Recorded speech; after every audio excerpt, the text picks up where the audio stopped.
এতিয়া বৰ্তমান আপুনি চিন্তা চৰ্চা কৰি আছে যে আমাৰ অসমত যোনসমূহ মাছ বিলুপ্তি হ'বলৈ ধৰিছে লাহে লাহে আমি বজাৰত বিচাৰি গ'লে পইচা দিলেও পোৱা নাযায় এইসমূহ মাছৰ মানে আপুনি ব্ৰিডিং কৰিবলৈ ওলাইছে বৰ্তমান সময়ত আচ্ছা পাভ আৰু যদি গুলচা মাছৰ আপোনালোকে ফাৰ্মিং কৰিম বুলি ভাবিছে যদি 30,000 টকা খৰচ কৰে 4.5 লাখ টকা মানে প্ৰফিট আহিবই তেখেতৰ ঘৰ আছিলে দৰঙত আপুনি ইয়াৰ পৰা মাছ আগতে লৈছিলে ন কিমান মাছ লৈছিলে দাদা এ সকলো হৈছে মাছ চকুৰে ধৰিব নোৱাৰিব চাওক এ সকলো মাছ চাওক এতিয়া ধৰিব পাৰিছেনে আপোনালোকে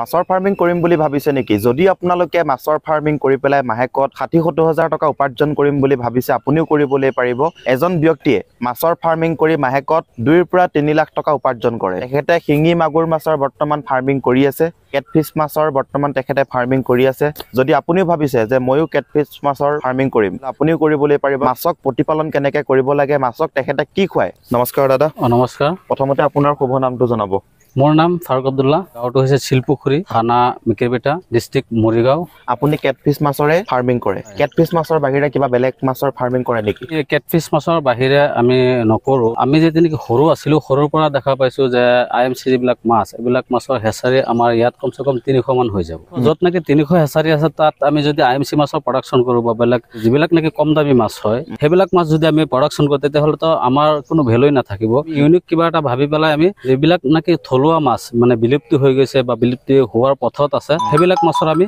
ব্ৰিডিং কৰা আৰম্ভ কৰিছোঁ বৰ্তমান এতিয়া কিহৰ মাছৰ ব্ৰিডিং কৰি আছে কাৱৈ মাছৰ ব্ৰিডিং কৰা হৈছিলে পোনা ৰেডি আছে আৰু শিঙি মাছৰ ব্ৰিডিং অলৰেডি চলি আছে আজিৰ পৰা এসপ্তাহ 15 দিন ধৰি মাগুৰ মাছৰটো কালিৰ পৰা ষ্টাৰ্ট হ'ব পাভ মাছটো ব্ৰিডিং কৰিম আৰু গুলচা মাছ যিটো নেকি এই মাছটো আমি ব্ৰিডিং কৰিম এই মাছটো কিন্তু আগত ব্ৰিডিং হৈ যায় শিঙি মাছৰ আৰু মাগুৰ মাছতকৈ আগত হৈ যায় কিন্তু আমাৰ দেৰি হৈছে আমাৰ বুঢ়াখিনি ইমান বয়স হোৱা নাই যে কণীবিলাক ভালকৈ হোৱা নাই কণী যেতিয়া নেকি ভাল হৈ যাব পৰিপূৰ্ণ হ'ব তেতিয়া আমি ব্ৰিডিং কৰিম এতিয়া বৰ্তমান আপুনি চিন্তা চৰ্চা কৰি আছে যে যোনসমূহ থলুৱা মাছ আমাৰ অসমত যোনসমূহ মাছ বিলুপ্তি হ'বলৈ ধৰিছে লাহে লাহে আমি বজাৰত বিচাৰি গ'লে পইচা দিলেও পোৱা নাযায় সেইসমূহ মাছৰ মানে আপুনি ব্ৰিডিং কৰিবলৈ ওলাইছে বৰ্তমান সময়ত অসমৰ যদি কোনোবাই থলুৱা মাছসমূহৰ ফাৰ্মিং কৰোঁ বুলি ভাবিছে তেখেতসকলে কেনেদৰে কৰিবলৈ পাৰিব কেটফিছ মাছটো বহুত জাতি হয় কিন্তু কেটফিছ মাছৰ ভিতৰত বহুত ভাগ আছে শিঙি মাগুৰ বা গুলচা পাভ এইবিলাক মাছ চেনচিটিভ মাছ হয় এইবিলাক মাছৰ কিবা অকমান ইফাল যদি হৈ যায় পানীটো ঘোলা হৈ গৈছে বা পানী অকমান লেতেৰা হৈছে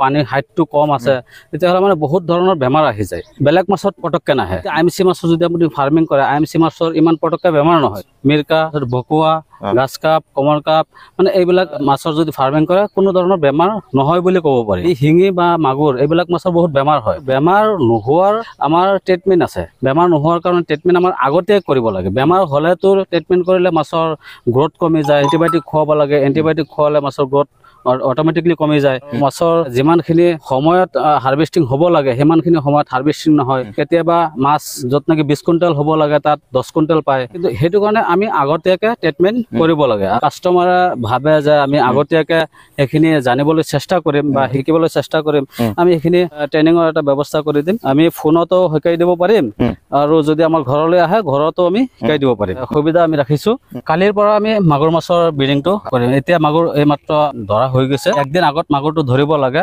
মাগুৰ মাছৰ কি হয় আহাৰটো যিখিনি খোৱা আছিলে পেটত সেইখিনি মানে বাহিৰ কৰিব লাগে ওলাব লাগে চাৱাৰ দি পেলাই একদিন আগত 24 ঘণ্টা আগত মাগুৰটো ধৰিলে ৰিজাল্টটো ভাল আহে লগালগ ধৰি পেলাই ইনজেকশ্যন কৰি দিলে ইমান ভাল ৰিজাল্ট নাহে মাগুৰ মাছৰ যদি আপোনালোকে ব্ৰিডিং কৰোঁ বুলি ভাবে আগদিনাখনে পুখুৰীৰ পৰা মাছটো উঠালে আৰু পিছদিনাখনে ব্ৰিডিং কৰিলে মানে ৰিজাল্টটো ভাল আহে শিঙিৰ মাছৰ ক্ষেত্ৰত কেনেকুৱা শিঙি মাছৰ ক্ষেত্ৰতো সেম তেনেকুৱাই বৰ্তমান কি উপলব্ধ আছে ডেলিভাৰী দিবলৈ বৰ্তমান আমাৰ তাত শিঙি মাছৰ পোনা আছে যিটো ড্ৰপ পোনা হয় কাৱৈ মাছৰ পোনা আছে নতুন পোনা যিটো হ'ব নতুন পোনাটো 10 দিন পিছৰ পৰা এভেইলেবল হৈ যাব মাগুৰটো 15-20 দিন মান লাগি যাব পাভ গুলচা এইটো আপোনাৰ 1 মাহ মান সময় লাগি যাব আচ্ছা পাভ আৰু যদি গুলচা মাছৰ আপোনালোকে ফাৰ্মিং কৰিম বুলি ভাবিছে তেখেতে পোনা চেল কৰিব কিন্তু 1 মাহ আপোনালোকে ৰখিব লাগিব এটা পোনা যদি আমাৰ পৰা 2 টকাকৈ শিঙি মাছৰ পোনা কিনি লৈ যায় 1 লাখ মাছৰ পোনা কিনিলে 2 লাখ টকা লাগি যায় এতিয়া 2 লাখ মাছ যদি নিজে নাৰ্ছিং কৰে 60,000 টকা মান খৰচ হ'ব 60,000 টকা খৰচ কৰি 2 লাখ মাছৰ বাচ্চা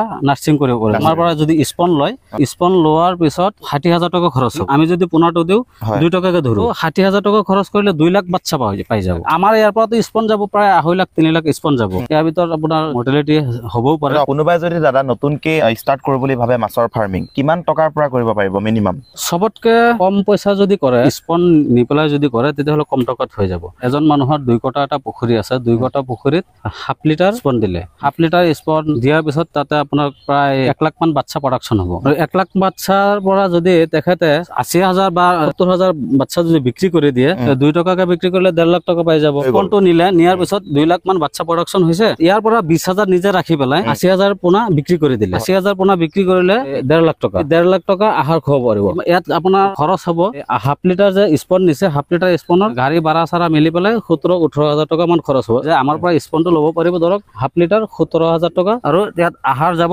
6,000-7,000 টকা বা 10,000 টকা 30,000 টকা মান খৰচ হ'ব এই 30,000 টকা খৰচ কৰি তেখেতে বাচ্চা পাই আছে 1 লাখ 1 লাখ নিজে ৰাখিছে 20,000 80,000 বিক্ৰী কৰিলে 80,000 আপোনাৰ ধৰি লওক 1.5 লাখ টকা বিক্ৰী কৰিলে 1.5 লাখ টকাৰ দানা নাযায় 20,000 মাছে 1.5 লাখ টকা দানা খাব নোৱাৰে 30,000 টকাত 20,000 মাছৰ কালচাৰ হৈ আছে 20,000 মাছ যদি কালচাৰ কৰিব পাৰে টোটেল গৈছে 30,000 টকা 20,000 মাছত কমসে কম 20 কুইণ্টেল মাছ হ'ব 20 কুইণ্টেল যদি নহয় 15 কুইণ্টেলটো হ'ব 15 কুইণ্টেল মাছ আপোনাৰ যদি 400কে বিক্ৰী হয় তেতিয়াহ'লে প্ৰায় 4 লাখ টকা এফালে হৈছে 2 লাখ 6 লাখ টকা আৰু যদি 300 টকা হয় তেতিয়াহ'লে আপোনাৰ 3 লাখ টকা এফালে হৈছে 1.5 লাখ টকা 4.5 লাখ টকা ৰেটটো হোলসেল নে ৰিটেল ধৰিছে হোলসেল ধৰিছো 4.5 লাখ টকা 30,000 টকা খৰচ কৰি আৰামত 4.5 লাখ টকা ইনকাম কৰিব পাৰিব যদি 30,000 টকা খৰচ কৰে 4.5 লাখ টকা মানে প্ৰফিট আহিবই চাওক কিমান টকা প্ৰফিট হৈ আছে 4.5 লাখ টকা প্ৰফিট হ'ব যদি আপোনালোকে মাত্ৰ 30,000 টকা খৰচ কৰে ডিউৰেচনটো মানে 6 মাহ লাগিবই আগতে মাছৰ ফাৰ্মিং কৰিছিলে সাকসেসফুল নহল ফিচাৰীটো এনে বেকাৰ পেলাই থৈ দিছে এই ফিচাৰীটো যদি নতুনকে যদি মাছৰ ফাৰ্মিং কৰিব বুলি ভাবে প্ৰিপাৰেচন কেনে কৰিব পাৰিব তেখেতে মাটি যদি হুকাই ল'ব পাৰে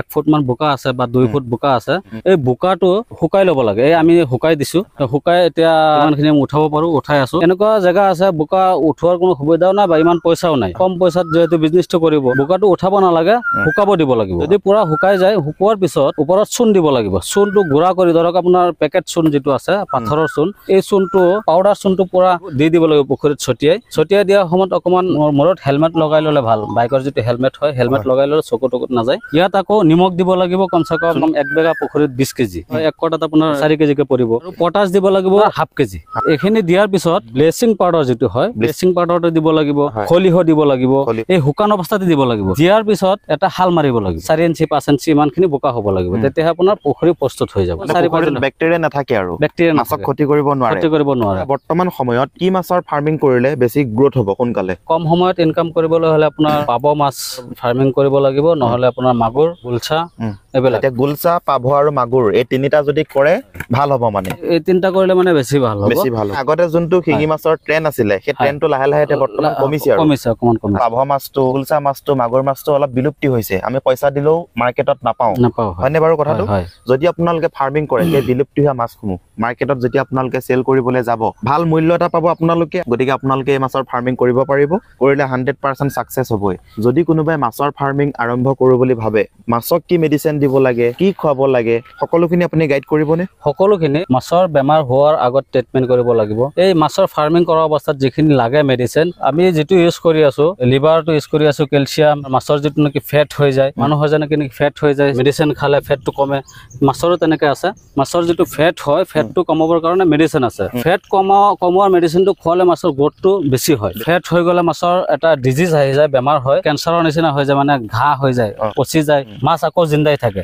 এইটো বেমাৰ আহি যায় আপোনাৰ ফেট হলে সেইখিনি মেডিচিন আছে মাহিলি এটা পৰিচৰ্যা আছে সপ্তাহত মানে 10 দিন পিছে এটা নিয়ম আছে মাছৰ পৰিচৰ্যাটো কি মেডিচিন আছে দিব লাগে যদি আপোনালোকে এইখিনি কথা বিষয় সবিশেষ জানিব লগা থাকে মই দাদাৰ তাত আগতে অলৰেডি ভিডিও বহুত কেটা বনাই থৈছো দাদাৰ এটা ইউটিউবত চেনেল আছে আসাম ফিশ হেডচাৰী ডেসক্ৰিপশনত লিংক থাকিব সকলো সবিশেষ চাবলৈ পাৰিব আৰু মই বহুত কেটা ভিডিও বনাই থৈছো আপোনালোকে চাবলৈ পাৰিব ডেসক্ৰিপশনত গোটেই কেটা ভিডিওৰে লিংক দিয়া থাকিব এজন দাদাক মই চিনাকি কৰাই দিছো আগৰ ভিডিও যোন সকলে চাইছিলে সেই সকলে যাকে দাদাক চিনি পাইছে তেখেতে ইয়াৰ পৰা মাছ লৈছিলে এতিয়া তেখেতৰ পৰা মই ফিডবেকটো ল'বলৈ চেষ্টা কৰিম যে তেখেতে একচুয়ালি ইয়াৰ পৰা মাছসমূহ লৈ পেলাই ৰিজাল্টটো কেনেকুৱা পাইছে নমস্কাৰ প্ৰথমতে মোৰ ঘৰ দৰঙৰ আপোনাৰ ৰাজাহাট তেখেতৰ ঘৰ আছিল দৰঙত আপুনি ইয়াৰ পৰা মাছ আগতে লৈছিলে ন আচ্ছা কিমান মাছ লৈছিলে দাদা মই প্ৰথমতে লৈছিলোঁ 1 লিটাৰ, পিছত লৈছোঁ আকৌ 2 লিটাৰ স্পন লৈছোঁ। স্পঞ্জ লৈছিলে ন? ৰিজাল্টটো কেনেকুৱা পাইছে দাদা? প্ৰথমটো মোৰ হাৰ্ভেষ্টিং হ'ল।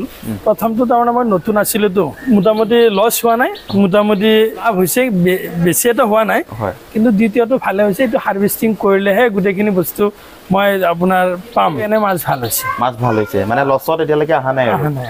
আচ্ছা, দাদাই যোনসমূহ পদ্ধতি আপোনাক ব্যৱহাৰ কৰিব দিছিলে গোটেইখিনি কৰিছে? কৰিছোঁ।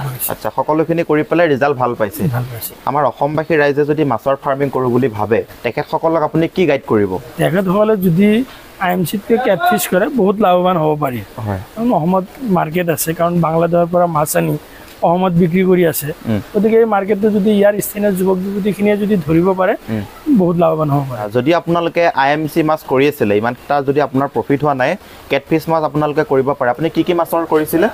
মই আগতে জয়ন্তী ৰৌ, মিৰ্কা, বাহু মাছ এইবিলাক গোটেইখিনি কৰিছোঁ। IMC গোটেইখিনি কৰিছিলে, কৰিছোঁ। কিন্তু এতিয়া বৰ্তমান কেটফিছ মাছৰ কৰি যথেষ্টখিনি লাভৱান হৈছে আৰু?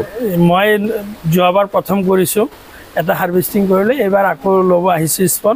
এইবাৰ কি কৰিম বুলি ভাবিছে? এইবাৰ মই শিঙি মাছৰ আজি আকৌ স্পন ল'ব আহিছোঁ। আকৌ শিঙি মাছৰে কৰিম বুলি ভাবিছে? এতিয়া মাছক কিছুমান মেডিচিন দিব লাগে, সেই মেডিচিনসমূহ মাছক দিলে বা সেই দানাসমূহ মাছক খোৱালে মানুহৰ স্বাস্থ্যৰ প্ৰতি কিবা অপকাৰ হ'ব নেকি? আমি যিখিনি ব্যৱহাৰ কৰি সেইখিনি আচলতে মাছৰ যিটো এনাৰ্জি, হয়, এণ্টিবডিটো শক্তিশালী কৰিবৰ কাৰণে আমি সেই মেডিচিনবিলাক বা ফিডবিলাক ব্যৱহাৰ কৰোঁ। মেডিচিন কমকৈ ব্যৱহাৰ, ফিডটোহে বেছি ব্যৱহাৰ কৰোঁ। আমি বেছিকেলি চেনিটাইজাৰ ব্যৱহাৰ কৰোঁ। চেনিটাইজাৰেতো আৰু মানুহৰ স্বাস্থ্যৰ কাৰণে একো ক্ষতি কৰিব নোৱাৰিব। অসমৰ মানুহখিনিয়ে যদি বিশেষকৈ কেটফিছৰ ফাৰ্মিং যদি কৰে বহুত লাভৱান হ'ব। আৰু ফ্ৰেণ্ডছ, বৰ্তমান স্পন ৰেডি হৈ গ'ল। আপোনালোকে দেখিবলৈ পাৰিছে এয়া মাছ, চাওক, এয়া সকলো হৈছে মাছ। দেখিছে? আপোনালোকে ধৰিব নোৱাৰিব, চকুৰে ধৰিব নোৱাৰিব। চাওক, এয়া সকলো হৈছে মাছৰ স্পন। ইয়াত কিমানমান আছে দাদা? ইয়াত এতিয়াতো আমি এনেকৈ আইডিয়া কৰিব নোৱাৰিম, 1 লিটাৰৰ ওপৰত হ'ব লাগে ইয়াত। 1 লিটাৰ ওপৰত? এয়া দেখিছেনে সৰু সৰু? চাওক, এয়া সকলো মাছ। চাওক চাওক, এতিয়া ধৰিব পাৰিছেনে আপোনালোকে? এয়া হৈছে সৰু সৰু মাছ। শিঙি মাছ নে দাদা? শিঙি মাছৰ স্পন হয়। শিঙি মাছৰ স্পন হয়। চাওক, দেখিছে? এনেধৰণৰ স্পন লৈ আপোনালোকে মাছৰ ফাৰ্মিং কৰিবলৈ পাৰিব। চাওক, দেখিব পাৰিছে? সৰু সৰু সৰু সৰু দেখিছেনে? এটা সৰু পোকতকৈও সৰু। চাওক, বহুত সৰু, বহুত সৰু হয়। এনে গ্ৰোথ হওঁতে দাদা 1 ইঞ্চি 2 ইঞ্চি হ'বলৈ কিমানমান সময় লাগিব? 1 ইঞ্চি হওঁতে সময় বেছি দিন নালাগে, 20 দিনতে হৈ যায়। 20 দিনত 21 দিনত আহি যাব। 20 দিনতে 1 ইঞ্চি হৈ যাব। আপোনাৰ 20 দিনত 1 ইঞ্চি হৈ যাব? আৰু 2 ইঞ্চি হওঁতে আপোনাৰ 25 দিন, 27 দিন বা 1 মাহ। এতিয়া জুখি দিয়ে নে কেনেকুৱা চিষ্টেমত জুখি দিয়ে? এতিয়া জুখিতে আমি কাপোৰত লৈ পেলাই জুখি দিওঁ। আপোনাৰ ইচ্ছা, যদি আপুনি কয় যে আমাৰ লিটাৰ হিচাপত জুখি দিব লাগিব, হয়, মই জুখি দিম। কাপোৰত জুখি দি, কাপোৰত লৈ পেলাই যদি জুখো, এইটো মাছৰ আপোনাৰ ওপৰত বাকলি নাই, এটা জেলি নিচিনা এটা পদাৰ্থ থাকে। এইটো যদি কিবা কাৰণত এৰি যায় তেতিয়াহ'লে স্পনটো অকণমান ৰিস্ক থাকে। সেইটো কাৰণে আমি নুজুখো, এটা আইডিয়া থাকে কিমান মাছ ইনজেকশ্যন কৰিছোঁ, কেজি মাছ ইনজেকশ্যন কৰিছোঁ, কিমান পোনা ওলাব, সেইটো হিচাপত আমি আইডিয়া হিচাপত দিওঁ। 1 লিটাৰত 3 লাখ মান মাছৰ পোৱালি যাবগৈ।